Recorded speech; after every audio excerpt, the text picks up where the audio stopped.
Good morning વિદ્યાર્થી મિત્રો, આજે આપણે ધોરણ 7 માં વિજ્ઞાન વિષયમાં પાઠ નંબર 6 ભૌતિક અને રાસાયણિક ફેરફારો વિશે શીખીશું. મિત્રો, આગળના ક્લાસની અંદર આપણે સૌથી પહેલા બે ફેરફાર, કુદરતી ફેરફાર અને માનવ સર્જિત ફેરફારની વાત કરી. યાદ છે કુદરતી ફેરફાર કોને કહેવાય? તો આપણે જાણીએ છીએ કે જે ફેરફારો કુદરતી રીતે થતા હોય, તો એવા ફેરફારોને કુદરતી ફેરફાર તરીકે ઓળખવામાં આવે છે. એના ઉદાહરણ પણ આપણે જોયા હતા કે સૂર્યનું ઊંઘવું અને આથમવું, દરિયાની અંદર પૂનમના દિવસે ભરતી આવે અને અમાસના દિવસે ઓટ આવે, એટલે દરિયામાં ભરતી અને ઓટ આવે. બીજું એના ઉદાહરણ આપીએ, એક નાનું બાળક હોય એ ધીરે ધીરે મોટું થાય. છોડ જે છે, વનસ્પતિનો જે છોડ છે એ પણ ધીરે ધીરે મોટો થઈ અને વૃક્ષમાં પરિણમે. આ બધા જે ઉદાહરણો છે, ઋતુઓ બદલાવી, આ બધા ઉદાહરણો જે છે એ કુદરતી ફેરફારના છે. એટલે આપણે કુદરતી ફેરફારની વિગતે ચર્ચા કરીએ. પછી માનવ સર્જિત ફેરફાર.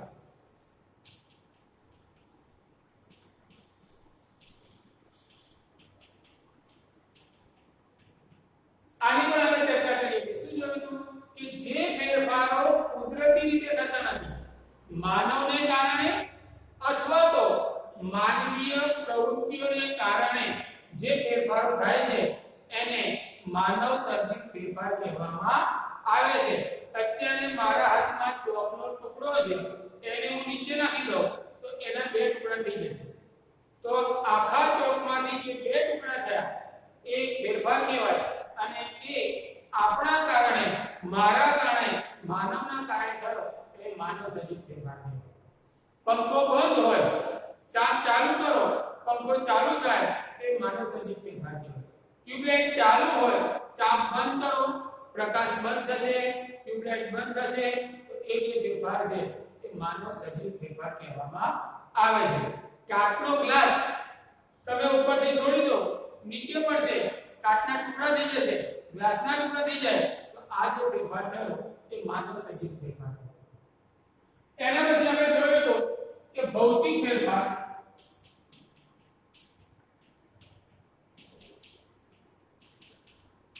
ભૌતિક ફેરફાર કોને કહેવાય? તો કે રંગ, આકાર, ગંધ, તેનું પરિમાણ, આની અંદર ફેરફાર થાય. પદાર્થ ન બદલાય, કોઈ નવો પદાર્થ ન બને, ફક્ત એ પદાર્થનો રંગ બદલાય, એની ગંધ બદલાય, એનો આકાર બદલાય, એનું પરિમાણ બદલાય. તો આવા ફેરફારને આપણે ભૌતિક ફેરફાર તરીકે ઓળખીએ છીએ. આના ઉદાહરણોની પણ આપણે ચર્ચા કરીએ. આનું ઉદાહરણ જોઈએ તો શું આવે? તો કે એક કાગળ લેવામાં આવે અને આ કાગળને એના 4-5 ટુકડા કરી નાખવામાં. પહેલા તમે જે વખતે કાગળ લીધો એ વખતે આખો જ કાગળ હતો, પણ જ્યારે એના ટુકડા કર્યા ત્યારે એ ટુકડાઓ નાના નાના ભાગમાં વિભાજિત થઈ ગયા. તો આખા કાગળમાંથી એના ટુકડા થયા, એ એક ફેરફાર થયો.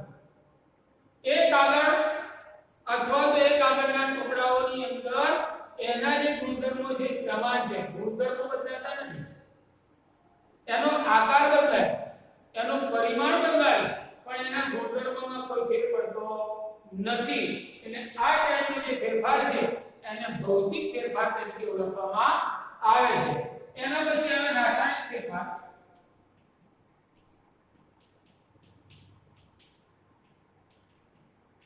રાસાયણિક ફેરફાર કોને કહેવાય? કે જ્યારે ફેરફાર થાય છે, જ્યારે રાસાયણિક ફેરફાર થાય છે ત્યારે એક નવો પદાર્થ ઉત્પન્ન થાય. એક પદાર્થ અથવા તો બે પદાર્થો ઉત્પન્ન થાય, અને આ જે નવો ઉત્પન્ન ઉત્પન્ન થયેલો પદાર્થ છે એ આગળના જે ઘટકો છે, આગળના જે પદાર્થો છે એનો ગુણધર્મ ધરાવતા નથી. એનું એક તમને ઉદાહરણ, આપણે જે મીઠું ખાઈએ છીએ, નમક, સોલ્ટ, તો આ મીઠું કયા બે પદાર્થોનું મિશ્રણ છે, કયા બે પદાર્થનું સંયોજન છે? તો કે સોડિયમ અને ક્લોરીન.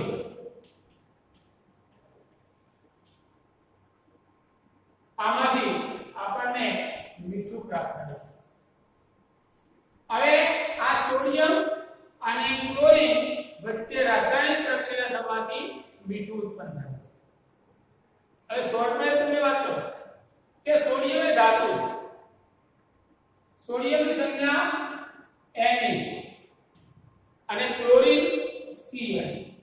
હવે સમજો કે Na ધાતુ એવી છે કે જેને પાણીમાં નાખવામાં આવે, સોડિયમ ધાતુને પાણીમાં નાખવામાં આવે તો સળગે. તમને કદાચ વિસ્મય થાય, આશ્ચર્ય થાય, પણ વાત સાચી છે કે સોડિયમ ધાતુના ટુકડાને તમે પાણીમાં નાખો તો એ પાણીમાં સળગવા લાગે છે. એ ઘન પદાર્થ છે. જ્યારે ક્લોરીન Cl એ વાયુનો પદાર્થ છે અને એ શું કરે છે? સૂક્ષ્મ જીવોનો નાશ કરે છે. જંતુનાશક કહેવામાં આવે છે. ચોમાસાની અત્યારે ઋતુ ચાલી રહી છે, કદાચ નગરપાલિકામાંથી તમારા ઘરે માણસો આવી અને પેલી ક્લોરીનની ગોળીઓ આપી જાય કે આપણે પાણી પીવાનું જે માટલું આવે એ માટલાની અંદર દરરોજ એક એક ગોળી નાખવાની, એ અંદર ઓગળી જાય છે અને પાણીની અંદર રહેલા સૂક્ષ્મ જીવોનો નાશ કરે છે અને પાણીજન્ય રોગોથી આપણો શું કરે છે? બચાવ કરે છે. તો આ પાણીમાં સળગે છે એને સોડિયમ અને આ ક્લોરીન એ જંતુનાશક છે. આ બંને વચ્ચે જે પ્રક્રિયા થઈ અને આમાંથી સોડિયમ ક્લોરાઇડ બને. શું બને? Sodium chloride.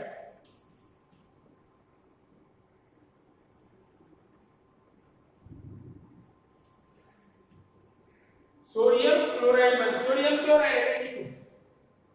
તો મીઠાને પાણીમાં નાખીએ તો સળગે છે? ના. ખ્યાલ આવે તમને? તો જે વખતે આ બંને પદાર્થો ભેગા થઈ અને એમાંથી મીઠું બને, નવો પદાર્થ બન્યો, ત્યારે આ મીઠું આ બંને પદાર્થોના ગુણધર્મો ધરાવતો નથી. મતલબ કે આ બે પદાર્થો વચ્ચે રાસાયણિક પ્રક્રિયા થવાથી જે કોઈ ફેરફાર થયો એ ફેરફારથી નવો પદાર્થ બને છે અને આવા કોઈ નવા પદાર્થો બનતા હોય તો એવા ફેરફારને રાસાયણિક ફેરફાર તરીકે ઓળખવામાં આવે છે. મિત્રો, આજના સુધી આપણે જોયું, આજે બીજા બે નવા ફેરફારો જોઈએ. નવા ફેરફાર એટલે કે જે ફેરફારથી આપણને ફાયદો થતો હોય. આપણે લખીએ ને કે અનુકૂળ ફેરફાર,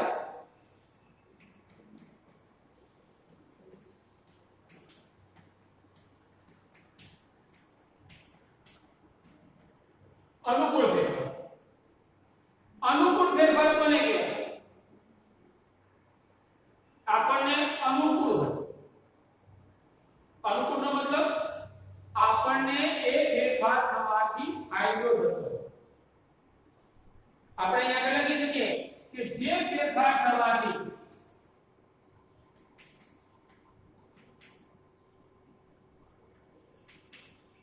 આપણને ફાયદો થતો હોય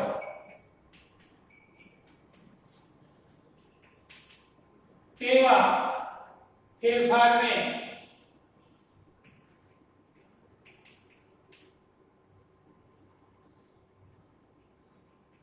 અનુકૂળ ફેરફાર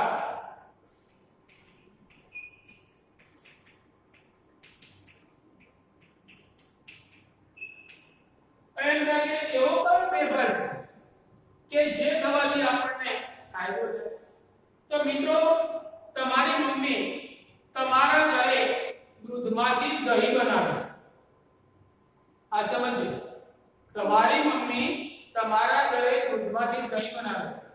દૂધમાંથી દહીં પર કોઈ ફેરફાર કહેવાય કે ના કહેવાય? કહેવાય. એ તમને અનુકૂળ છે કે નહીં? એ થવાથી ફાયદો થાય કે નહીં? દૂધમાંથી દહીં બને, દહીંમાંથી છાશ બને, છાશમાંથી માખણ અને માખણમાંથી ઘી. જો દૂધમાંથી દહીં ન મળે તો આપણને એની છેલ્લી પર જે ઘી એ મળી શકે ખરું? તો કે ના. તો દૂધમાંથી દહીં બનવું, દહીંમાંથી છાશ, છાશમાંથી માખણ અને માખણમાંથી ઘી, આ બધા ફેરફારો છે. એ થવાથી આપણને ફાયદો થાય. તો આ ફેરફાર કેવો કહેવાય? અનુકૂળ ફેરફાર કહેવામાં આવે છે. દાખલા તરીકે દૂધમાંથી દહીં બનવું, સૂર્યનું ઊંઘવું અને આથમવું,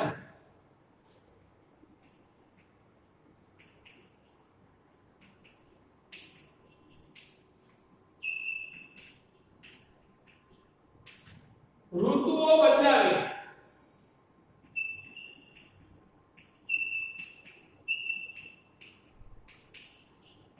દિવસ રાત થવા,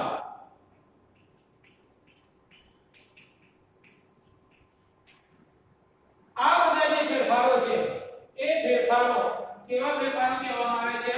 તો કે અનુકૂળ ફેરફારો કહેવામાં આવે છે.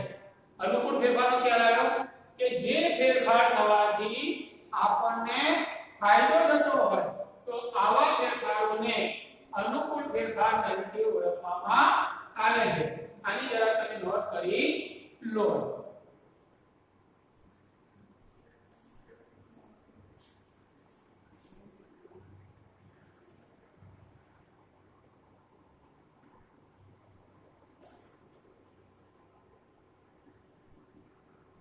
મિત્રો હવે આના પછી આવે છે પ્રતિકૂળ ફેરફાર.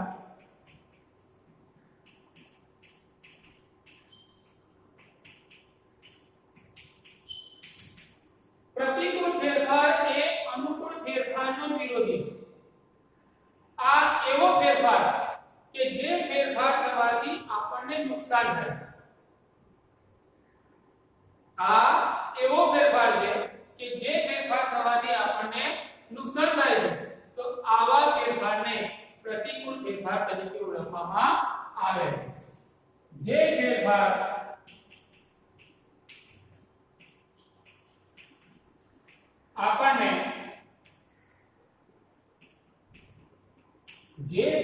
થવાથી આપણને નુકસાન થાય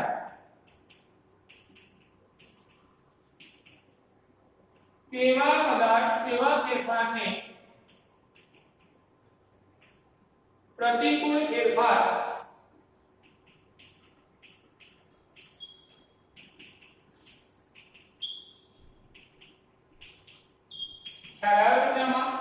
કે જે ફેરફાર થવાથી આપણને નુકસાન થતું હોય તો એવા ફેરફારને પ્રતિકૂળ ફેરફાર કહેવામાં આવે છે.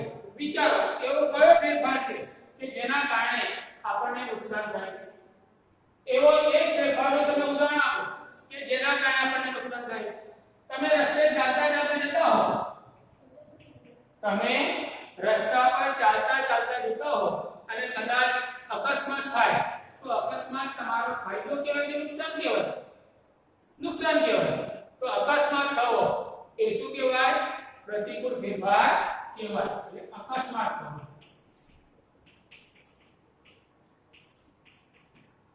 ભૂકંપ થાય તો ભૂકંપ થાય સારા માટે ફાયદો છે? ના, એ નુકસાનકારક છે.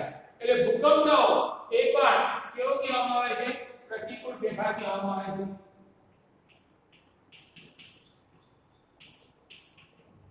કાચનો ગ્લાસ ફૂટવો,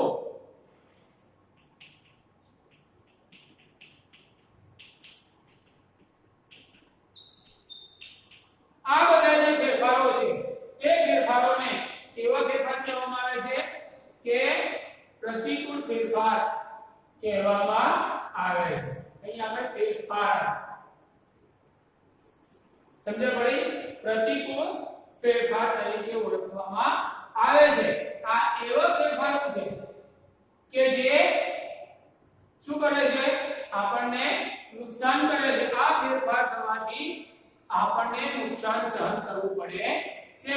તો ફેરફારને પ્રતિકૂળ ફેરફાર તરીકે ઓળખવામાં આવે છે. આ એક વ્યાખ્યા તમે લખી લો. પરીક્ષામાં તમારે પૂછાય છે કે અનુકૂળ ફેરફાર એટલે શું, પ્રતિકૂળ ફેરફાર એટલે શું, એના ઉદાહરણ આપો અથવા તો અનુકૂળ ફેરફાર અને પ્રતિકૂળ ફેરફારનો તફાવત આપો. તો એ વખતે આ બંને ફેરફારની વ્યાખ્યા અને આ બંને ફેરફારના ઉદાહરણો દ્વારા તમે તફાવત પૂર્ણ કરી શકો. આ વસ્તુ તમે અંદર લખી લો.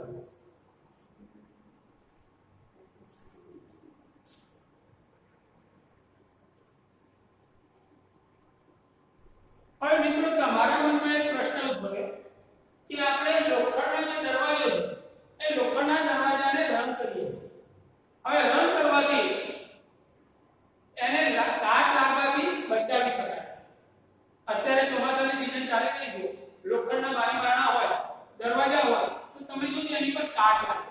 આ કાટ લાગવાનું કારણ કયું કે જે વખતે આપણે લોખંડના દરવાજાને અથવા તો લોખંડના જે બારી બારણા છે એને રંગ કરીએ છીએ ત્યારે આ રંગનું પાતળું પડ, આપણે જે રંગ કરેલો છે એ રંગનું જે પાતળું પડ છે એ પાતળું પડ આ દરવાજા પર લાગી જાય. એટલે દરવાજાની અંદર વપરાયેલું જે લોખંડ છે એ હવામાનના ભેજના સીધા સંપર્કમાં આવતું નથી. ખ્યાલ આવે તમને? કાટ ક્યારે લાગે? તે લોખંડ સાથે હવામાનનો ભેજ એટલે કે પાણી અને ઓક્સિજન આ ત્રણ વસ્તુ ભેગી થાય ત્યારે કાટ લાગે.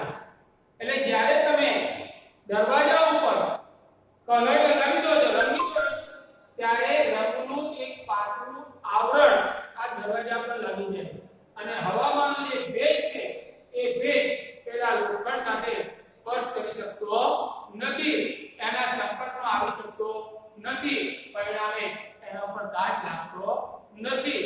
અને શું થાય છે તો કે કાટ લાગવાથી બચાવી શકાય. આ આવડશે તમને? આ રીતે નોટમાં લખો તો લખી લો કે દરવાજાને રંગવાથી તેના પર રંગનું પાતળું પડ ચડે છે, જે હવામાં રહેલા ભેજને દરવાજાના સંપર્કમાં આવવા દેતો નથી. પરિણામે દરવાજાને કાટ લાગતો નથી. આ રીતે દરવાજાને રંગવાથી તેનો કાચ સામે રક્ષણ કરી શકાય છે. ખ્યાલ આવી ગયો? આ જરા નોટમાં તમે લખી લો.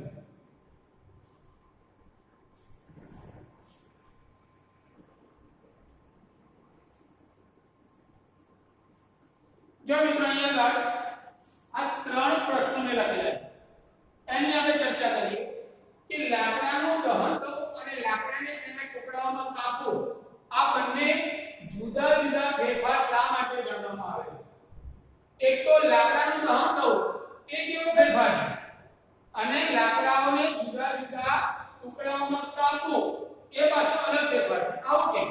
તો પહેલા આપણે વાત કરીએ કે લાકડાનું દહન થવું. આગળ મેં તમને વાત કરી હતી કે જ્યારે ફેરફાર થાય છે ત્યારે જો કોઈ નવો પદાર્થ બને, જ્યારે ફેરફાર થવાથી નવો પદાર્થ બને એ રાસાયણિક ફેરફાર છે. અને જે ફેરફાર તેના આકારમાં ફેરફાર થાય, એના પરિમાણમાં ફેરફાર થાય તો એ ફેરફાર કેવો ફેરફાર છે? ભૌતિક ફેરફાર છે. એટલે એ લાકડાનું દહન થાય, આપણે જ્યારે લાકડાને સળગાવીએ છીએ ત્યારે શું થાય છે તો કે એની રાખ બને છે. અને કાર્બન ડાયોક્સાઇડ વાયુ મુક્ત થાય છે. લાકડું સળગાવવાથી કાર્બન ડાયોક્સાઇડ વાયુ મુક્ત થાય છે અને રાખ બને છે. એટલે લાકડું સળગાવવાથી એ લાકડાની અંદર જે ગુણધર્મો હતા એ રાખની અંદર અથવા કાર્બન ડાયોક્સાઇડની અંદર જોવા મળતા નથી. લાકડું સળગાવવાથી લાકડું લુપ્ત થાય છે અને એની જગ્યાએ નવા બે પદાર્થો કાર્બન ડાયોક્સાઇડ અને રાખ આપણને મળે છે. એટલે નવો પદાર્થ ઉત્પન્ન થયો એટલે લાકડાનું દહન થવું એ આપણે શું કહી શકીએ તો કે રાસાયણિક ફેરફાર છે. અને લાકડાને જ્યારે કાપીએ છીએ ત્યારે એ લાકડું જુદા જુદા ટુકડાઓમાં વિભાજિત થાય છે. હવે લાકડાની અંદર જે ગુણધર્મો હતા એ જ ગુણધર્મો એના ટુકડાની અંદર પણ આપણને જોવા મળે છે. એટલે લાકડાને કાપી એના ટુકડા કરવા એ ભૌતિક ફેરફાર છે, જ્યારે લાકડાને સળગાવવું એ રાસાયણિક ફેરફાર છે. હવે બીજું તમે કેવી રીતે જણાવી શકશો કે દહીંનું જમવું એ રાસાયણિક ફેરફાર છે? આ આગળનો મુદ્દો છે કે આપણે દહીંને જમાવીએ છીએ. દૂધમાં થોડા મેળવણ ઉમેરવાથી દૂધની અંદર થોડું મેળવણ ઉમેરાય એટલે 4-6 કલાક 12 કલાકે એમાંથી શું બને છે? દહીં બને છે. તો દૂધ અને દૂધના ગુણધર્મો અલગ અલગ હતા. જ્યારે દૂધમાંથી દહીં બને છે ત્યારે દહીં એક નવો પદાર્થ છે. દહીં એ એક નવો પદાર્થ છે અને દહીંના ગુણધર્મો પણ અલગ અલગ છે. એટલે દૂધના ગુણધર્મ અને દહીંના ગુણધર્મ અલગ અલગ છે. દૂધ અલગ પદાર્થ છે અને એમાંથી બનેલો નવો પદાર્થ દહીં પણ એક અલગ પદાર્થ છે. એટલે આ જે દૂધમાંથી દહીં બને છે એ કેવો ફેરફાર કહેવામાં આવે છે? રાસાયણિક ફેરફાર તરીકે ઓળખવામાં આવે છે. ત્રીજો પ્રશ્ન છે કે સમુદ્ર કિનારાના પ્રદેશોમાં રણ વિસ્તારના પ્રદેશો કરતા લોખંડનો કાટ ઝડપથી લાગતો હોય છે. કેવી રીતે આપણે સમજાવી શકીએ? કે સામાન્ય રીતે આપણે જાણીએ છીએ કે સમુદ્ર કિનારાના વિસ્તારોમાં ભેજનું પ્રમાણ વધારે હોય છે. આગળ આપણે પ્રશ્નમાં ચર્ચા કરી હતી કે લોખંડની વસ્તુઓને ભેજ લાગવાથી કાટ લાગે. એટલે આ સમુદ્ર કિનારાના વિસ્તારોમાં જે હવા ફૂંકાય છે એ હવા કેવી હોય છે? તો કે ભેજવાળી હવા હોય છે. અને એ ભેજ લોખંડના પદાર્થો સાથે, લોખંડના દરવાજા સાથે, લોખંડના બારીબારણા સાથે સંપર્કમાં આવવાથી ભેજ અને લોખંડ વચ્ચે રાસાયણિક પ્રક્રિયા થાય. એની સાથે ઓક્સિજન હોય એટલે રાસાયણિક પ્રક્રિયા થઈ અને એમાંથી કાટ લાગે. જ્યારે રણ વિસ્તારના પ્રદેશોનું વાતાવરણ કેવું હોય? સૂકું હોય છે. એમાં ભેજનું પ્રમાણ હોતું નથી અથવા તો નહિવત હોય છે.